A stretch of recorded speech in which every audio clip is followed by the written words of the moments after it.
mettre sur pied et dans un état de droit, il y a une justice indépendante.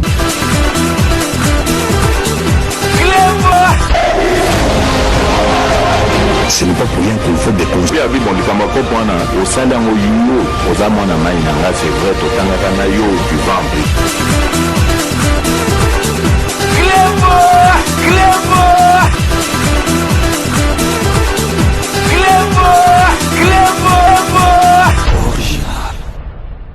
Salut et bienvenue sur cleboisoriginal.net. Merci de votre fidélité. 5 minutes avec César Ngadi Ndenep Sarabinoka. Tout le monde est d'accord et il en restera ainsi pendant longtemps.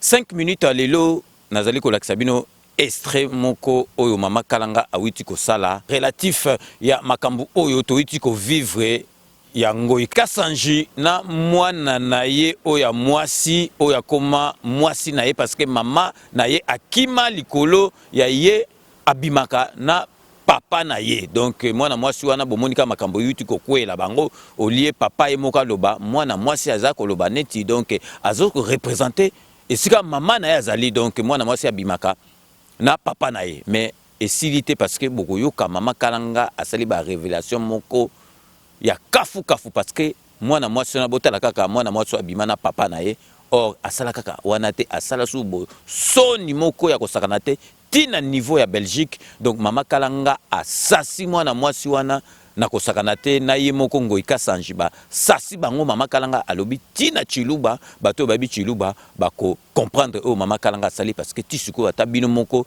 to sala ki 5 minutes en live to sali ko comprendre te ba expulser bango na ndako o bazwaki donc na makasi o ya bangote donc bazui ndako batu ya Gabriel Mokia bambula na bambula babandoko bimsa bangote parce que bazali batu kanambe tango état de droit et ye ya Félix Antoine Tshisekedi bomoni esika eye kosukati ba bimisi bango na ndako donc ba tibiloko bango de banda mais to ebite lien nini ezali kobimisa batu na ndako oyo bazwa yango na makasi. Donc le bien mal acquis lieni nango ezali na première dame na Félix Antoine Tshisekedi parce que tant makambo ane bandaki Félix Antoine Tshisekedi a comme même pas président ya parti ya UDPS mais le loba obimisa bino na ndako parce que bozwa ki ndako abatu na kimuyibi e komi kofinga première dame. Donc na tiki bino bolanda oyo mama kalanga a lobby mosali na nzambe donc a lobby makamoko na kanda nyoso tout donc a sasi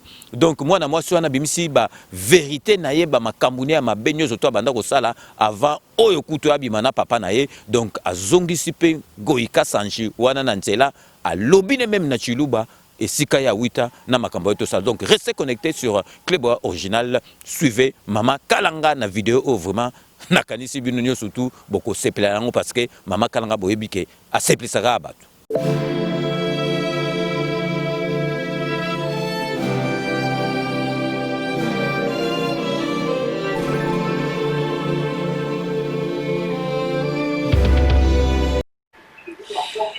Mbote na biso banso, mbote na biso banso, na pesi bino banso, mbote surtout bana Congo, partout dans le monde entier, pe boza na pesi bino banso ba mbote. Na ekopesa lisusu grand prêtre César Ngadi na pesi mbote. Tozali wana en direct na Clebois Original. Site na biso Clebois Original. 5 minutes avec César Ngadi, tout le monde est d'accord. En qualité d'une servante de l'Éternel, ça fait trop mal, mais je suis vraiment touché, mais je vais parler comme une servante de l'Éternel. Je bénis ton nom, le grand Dieu, le Dieu de la Bible, le Dieu tout-puissant, Père de gloire. Seigneur, sois béni, sois loué, sois exalté. Dispose-nous, Seigneur, Jésus-Christ et Nazareth, Père. Donne-moi l'intelligence et la sagesse et le discernement. Assiste-moi, Saint-Esprit. C'est ta parole, mon Dieu. C'est toi qui as dit, tu m'abandonneras jamais au félin. Tu enverras le Saint-Esprit pour nous donner l'intelligence et la sagesse et le discernement. J'ai besoin de ça, mon Dieu. Assiste-moi, c'est ta promesse. J'aimerais parler avec le Saint-Esprit du début jusqu'à la fin. Merci Tout-Puissant. Disposez par la notion Père, il y a mal interprétation. Nous Père de gloire, il y a méchanceté, il y a haine, il y a jalousie et kende mosika. Je dis dans le nom tout puissant de Jésus Christ de Nazareth. Bana na Nzambe natondisami na mawa na kotala makambo ezoleka na mokili surtout na pays na biso natondisami na mawa na kotala makambo ezoleka na kati na internet. Bana na Nzambe après avoir botala confirmant botala bandeko likambo oyo bandeko babolingo ekitela biso oyo bandeko babolingo bana na Nzambe toko bosa na makambo minene bandeko tout signe compte bandeko totala temps oyo toza ko passer bana na Nzambe totala bandeko babolingo langage en Nzambe ezali clair bana na Nzambe pourquoi tolingi ko comprendre te bana na Nzambe pourquoi tolingi ko comprendre te pourquoi tozo ko takata ba distraction lelo na ko s'adresser na basale en Nzambe lelo na ko s'adresser bandeko babolingo na peuple congolais na ko s'adresser bandeko babolingo totala bato balingi biloko ba ko sepela na kata internet.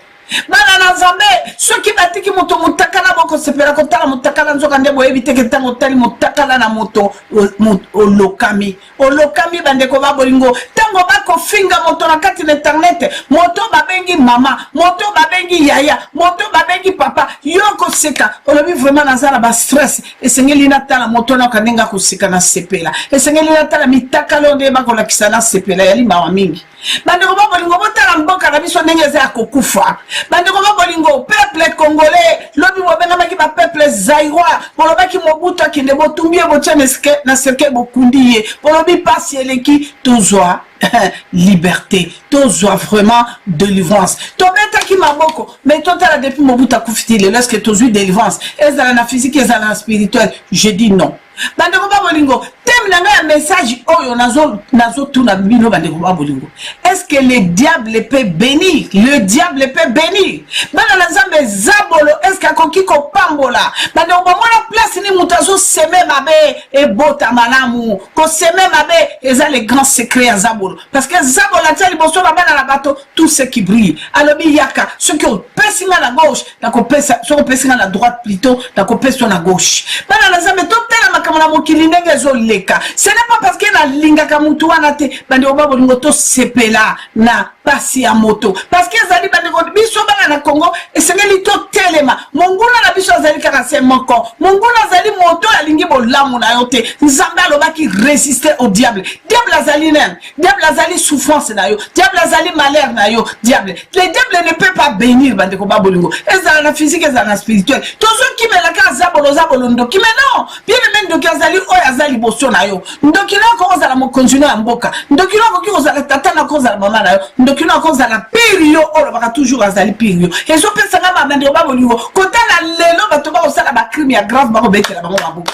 bana Nzambe surtout nous les Congolais biso ba Congolais to telema to fungola miso parce que Nzambe asa telemi soki yotika na distraction yondo kukundama soki yotika na distraction yondo kochola soki yotika na distraction yo likambo ya lelo bandeko na kati ya mboka RDC oyo ezo telema na sikasiko yembe ya kiti ezali likambo na motote ya kokondane motote état de droit nenge tokoka état de droit dans la parole de Dieu bandeko justice ezali pe Nzambe ana kati Nzambe permettre justice mais lelo ko pesa nga passe comment la mutoyer a bibi pour la koloba vérité pour la kotia état de droit na place bandeko babolingo biso mo ba congolais lelo soki biso to souffrir mibu lelo to konki na ba 43 ans c'est à cause de quoi parce que état de droit ezala kite babo ma congolais lokola mbwa je m'en fous bandeko babolingo nana to kolobela ba lever mona no ba kende na ye ba saloni nini nana ko tela ma kolobela yo azalité parce que état de droit ezala kite na mboko état de droit azalité Nzambe azalité parce que Nzambe motasali justice bandeko babolingo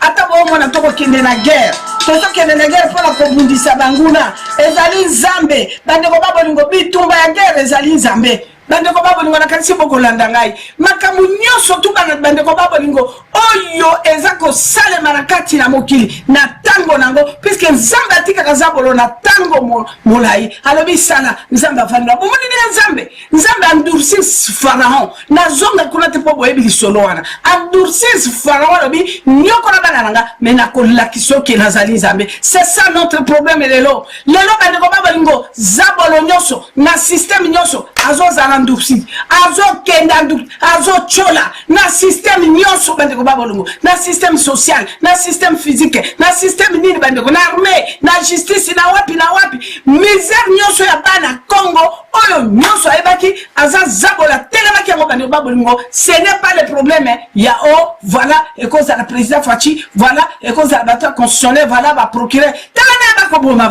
Parce que bandeko babolingo mutu nyonso peuple nyonso wako telema lelo pour dénoncer mambi bandeko babolingo a saleli nzambe obundisi nzambe tika baboma likamite bazo boma bato bazo telema la vérité mais nzambe atelemi bomona bakamzamba bazo sala bomona bakamzamba bazo sala puisque elle lisusu ne sika moko te bako bomba ma ezalité bandeko babolingo prophète nanga ya mwana muke kuna mboka bene makamyo stolo baki yango ezo salima na yawa bandeko babolingo pour kotala mwana mwasi oyo tela mwana mwasi azali kofinga première dame. Ça c'est notre maman.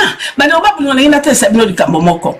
Na yoka ki basala nzambe bakoloba ke pouvoir union soto utaka nzambe. Moko soka sa tombami to koto se po utaka nzambe, c'est la parole de Dieu. Quelque part oui, na mama la binoso na zikina na la ki d'accord te na mokonzo azaki oboma parce que la kati na Biblia to moni place mokonzo ko boma te. Mokonzo ko yande pona ko se prisa peuple na puisque pouvoir est outil aujourd'hui pour na peuple na yo. Attends nzamba le biso ki o tellement le peuple na kata molai. Na lobi yo kite na ko kiti yo biso na deuxième république c'est Dieu qui nous a dit stop na bomba kangote banana mais on a kisuko sazardete la deuxième république ce n'était pas les Américains, ce n'était pas voilà les Rwandais les Ougandais les Kadogo, non, c'était Dieu. C'est Dieu qui a mis stop. Il y a un côté qui s'est mis au bas dans l'ensemble. Et puis si il m'a raconté le cola moi oyo, il y a moi sur yo bande koba boliwa qui ne côté mais la maman parce que c'est notre maman. Atazali jeune, c'est notre maman puisque ça tombe ami. Bande koba bolingo histoire et la kaka histoire. Et titre wana il y a première dame. Titre wana il y a numéro 1 de la République. Bande koba bolingo basaka na kanangote et ya kapamba te et ya la kandoto te. O ya kana ndenge ya yango to mona kanenge suka kanenge salaka yango na zamba alobi o yanga bomona bango na bilembo o yanga bakoya pour peuple la sepela bokotala bango bomona bango na basine ndianga makamto komona lelo lelo bande ko babolingo. Comment ça fait que loi est tellement pour na kotia ordre o yibaki lelo kwa moto il faut ezonga o dekona ko yibaki l'état o salaki bo état de droit bande ko eko malikambo président de la république pour kotala mwana mwasi bande ko babolingo aya ko finga mama na biso menga na ko finga mwana mwasi te na ligina répondre mwana mwasi oyo bande ko babolingo mwana ngo ikasange oui to moni aza mwasi kitoko ninga zo ba pakoli aza mwasi kitoko mais oui mais aza mwasi kitoko c'est fini pour lui bande ko babolingo nem sabino kitoko ya mwasi ezali nini bande ko babolingo boko tarakata parole nzambe boko tarakata histoire puisque na côté sabino makamoni ba physique na spirituel. Mwasi kitoko babengi la belle femme c'est quoi? Mwasi kitoko azali mwasi ya bali bana nzambe mwasi kitoko azali mwasi ya bali na kopesa bien exemple na Bible total na kati ya palais royal bande ko babolingo basi ya mboka wana bazalaki wana bako sala maquillage ba bongisa manzaka bako sala mais une femme au babenga c'est peut-être au babenga qui soit disant maudite, une femme étrangère, une femme condamnée au babenga qui Esther Mardocha telemi se kalobi toi là au koki côté le moko tapé na palais au kendi tango mususu nzambe na yo akosala minene au koki côté lema ngana sengio telema okota na palais ce que okoti na palais nzambe roi monio alobi ngayo alobi je te connais parce que tu es une femme de l'Éternel, une femme d'alliance, une femme au mérité. Alors il y aura la différence entre mes enfants et les enfants de l'autre. Et c'est Razala qui condamnait bien aimé. À côté qui n'a pas les royales. À côté qui basi basa la maquillage. Bon ça manzaka bon ça suki. Bako tiamba kabelo. Bako bonga pona mokolona na défilé. Mais Esther la femme de l'Éternel. Oya ye maquillage Zala qui prière. Oya ye maquillage. Oya ye bandeko babolingo. Stratégie Zala qui la parole de Mardoché. Mardoché ye baki roi wana caractère. Mardoché ye baki makao. Aye baki fleur nino roi wana sepela nango yango Esther ke neko luka fleur o roi sepela nango bandeko et puis balobini na taki poudre teo ataki louze à lèvres teo ataki alors Esther était là avec son Dieu bana nzambe tango défilé bandi bona nanga très bien tango défilé bandi ça c'est l'histoire de maman Denise, ça c'est l'histoire de notre maman première dame tango défilé bandi bana nzambe défilé bandi balobi Esther avec on a habité na moi qui tambalane ala qu'on a habité, Allah taquine, Allah taquine Jésus, Allah taquine bibundeli spirituel, la femme de l'Éternel, comme sa parole a dit, il y aura la différence entre mes enfants et les enfants de l'autre. kati ya défilé, il y avait des métis. Na kati ya défilé, il y avait des bois noirs. Na kati ya défilé, devant le roi. Bien aimé, babi akoya kaka malembe. Mais tant que tu n'as parlé, seki babi tala moissonninga, tala posona, tala lolenge, ayo kata sonité, oyo étranger, aye pe kokota komona de bako salaï. Mais cette femme avait l'assurance avec son Dieu. Bien aimé, elle avait l'assurance avec son Dieu. Tant que l'équilibre son roi, bande ko poussani, tant que comme il bossa ya tribune, akei ko tsa fololo na ela makbok na makola roi. Bon moi n'est pas roi ko guetter, abi métier. Quelle est cette femme-là? Esther. Baponi Esther. Esther a continué à parler royal. Bon, non, sur le maquillage. Bon, non, sur la bataille. Bataille qui va régir, bataille qui va boni. Bataille qui va goûter. Bapona qui Esther. Ça, c'est notre maman Denise. Bonjour, une femme de l'éternel. Maman, la papa, bakoufi. Bati qui est moi, na mouké. Hakoli la mabouka, ba mamelo.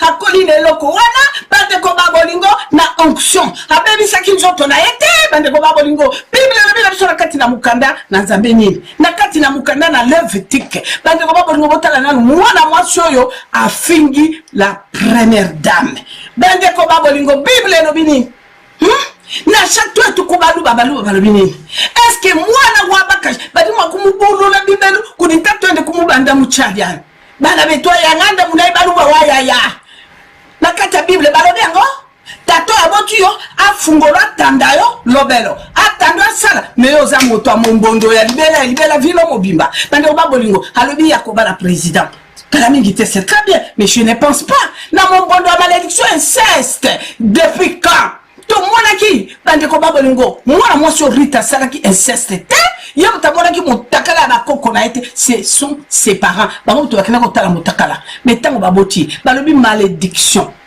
troisième jusqu'à la deuxième jusqu'à la troisième jusqu'à la quatrième génération. Moi no batandi bibelo na tata na mama penda ya ye kokuta pe confirmer. Moi na pas tellement akwabisa mama na bina linga na tata na makaso mato kendoza bande ko babolingo. Na ningi na tuna mwana mwasi oyo fingi la première dame. Ozo bossa na koyana Europe power na kotanga kombote et pas moi moto moko na la ambassadeur. Obundano ndenga nyonso tu goûter laisser Cholilo yowana. Combien de FCC kuna la peperdo ba contrôla yo?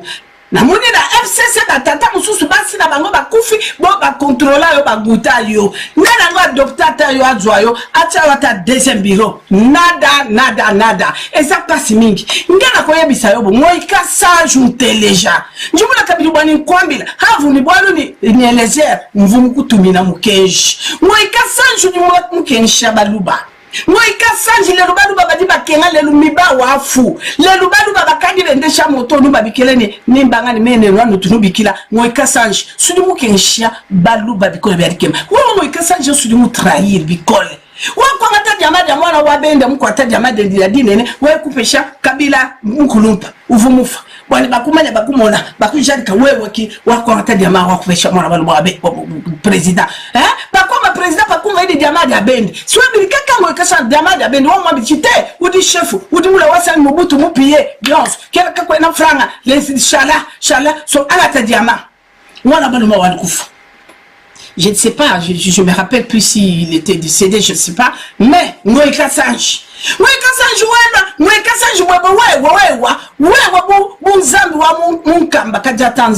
Papa Jonas. Bisous, papa.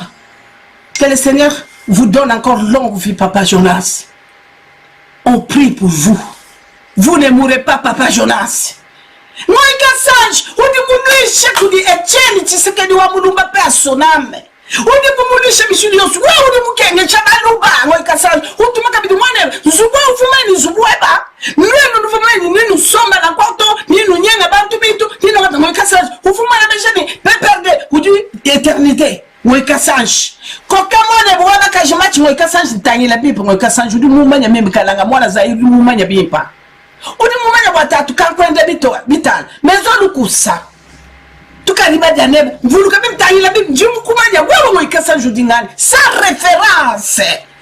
référence moikasa mwana bujuma kudi permettre mwana wa chibao ujuma ku permettre bakumela kwamba bitu biduma kulaba mukashwa président la première dame mukashumupa mwenza bumuzolo Denise mukaji mwipe naturel mwanza bumuzola bamene kumutaye kudinzambe mwanza bumuzola julu mishikumesu mukaji mwanza bumuzola est-ce que nous monene mukaji abwipe bwende budimu dibwipe bwa movata budimu di na chambe mekalangeo plus de 60 ans udima kuna lelani wewe bulele mweka sanje kuna makwambile mukaji bakanga mukanani papa zambi ujine zambi mumene kujuka zambi asateleme azali na bino Zamba satelemi na eko confirmé bino bana Congo Zamba satelemi ba pasteur boyo ka soni ba pasteur boyo ka soni ko ba pasteur business na bino komi na suka ba pasteur bosala kalki botelite pa ibano ba uti bandimi ba uti na kati ya pasi botiki lisulu komi commerce ya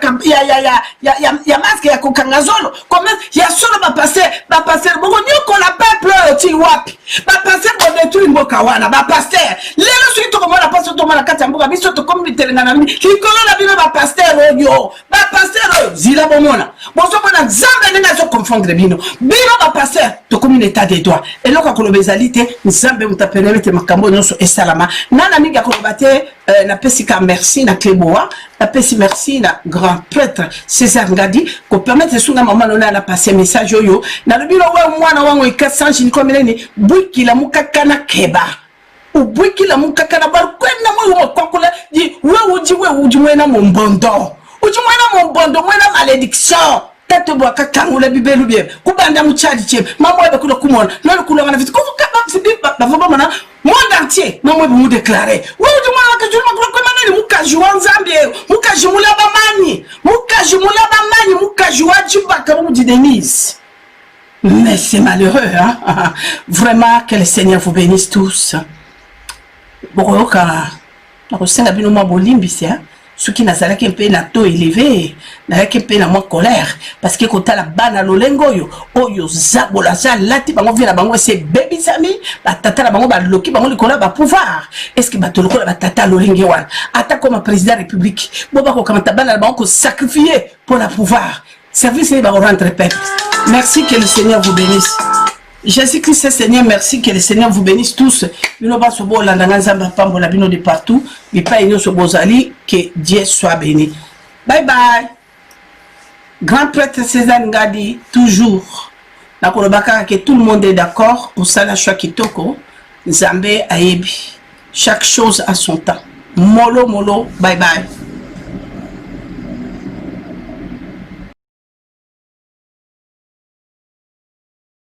Il revient fraîchement de Kinshasa. Il est mon invité dans votre émission Rendez-vous des Patriotes de ce samedi 22 août 2020 à partir de 14h. Il s'agit de Camionnette Mbola, le descendant de Simon Kimbangu, Fachi Béton. Allô. Yabino honorable Camionnette Mbola, le descendant de Papa Simon Kimbangu. Donc, nous avons rendez-vous samedi dans la chaîne Oyo. Il y a numéro 1, César Ngadi. Chaîne ya liboso o ya ki Europe mutu tusora ye il faut que mona César Ngadi na Melin fa yamba yo ozala nani politicien ozala musicien il faut traverser Timelin pour que mona César Ngadi le lokomi Cléboa. Camionnette Mbola, le descendant de Simon Kimbangu, mwana Badala Bogar boyebi ke soka décidé alobaka. Camionnette Mbola akozala nangai. C'est samedi 22 août 2020, dans Rendez-vous des Patriotes, pour répondre à la question de Nyoso Tuboza Nango, pe aloba, oyo azali nango ya koloba, parce que awiti ki sasa ayeka kamikolo. Le tout monde ba internet comme belé. YouTube l'émission de belé. Mais mutabana ngwana Cléboa. Mikolo boyebi ke Camionnette Mbola, c'est le descendant de Simon Kimbangu, azali na Kombo. Ayeko longola ba salité nyoso tout ezali autour ya président de la République Fachi Béton. Donc Kombo na ye wana, donc ako komba batu nyoso tout samedi 22 août 2020 à partir de 14h yango wana na sengi na bino émission oyo bolandango en différé bolanda yango en direct. Donc samedi wabino Camionnette Mbola, le descendant de Simon Kimbangu. Moi, na Béton Fachi, a oleka na Cléboa. Camionnette Mbola, les descendants de Simon Kimbangu, Fachi Béton, Azali invité Nangaï, il y a samedi, on a rendez-vous des patriotes à partir de 14h, donc na sengi nabino émission Oyo Babete Labino Lisolote. Vous voyez que Camionnette Mbola, les descendants de Simon Kimbangu, ceux qui a décidé à Loba, à Lobaka. Yabino honorable Camionnette Mbola, les descendants de Papa Simon Kimbangu. Donc, nous avons rendez-vous samedi na chaîne Oyo. Il y a numéro 1 César Ngadi, chaîne ya Liboso, Oyo yaki Europe. Tout sera il faut que mon César Ngadi, na Melin, il faut yamba yo, ozala nani, politicien, ozala musicien. Il faut traverser Timelin pour que mon César Ngadi, le locomi Cléboa. Rendez-vous des patriotes ce samedi 22 août à partir de 14h avec comme invité Camionnette Mbola, le descendant de Simon Kimbangu. Nous avons besoin boya botuna bokozuyano. Les descendants zarabino samedi oyo. Ndeka na sarabino kanambe toko bossa na été na ba méchant otokomi nango akozwa masolo na mbuchu pena dikosi.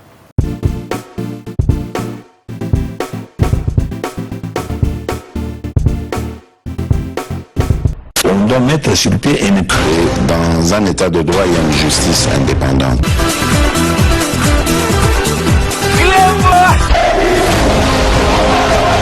ce n'est pas pour rien qu'il faut des conseils. Puis bon likambo ko pona au salango yo oza mona mai nanga c'est vrai to tanga na yo tu vends.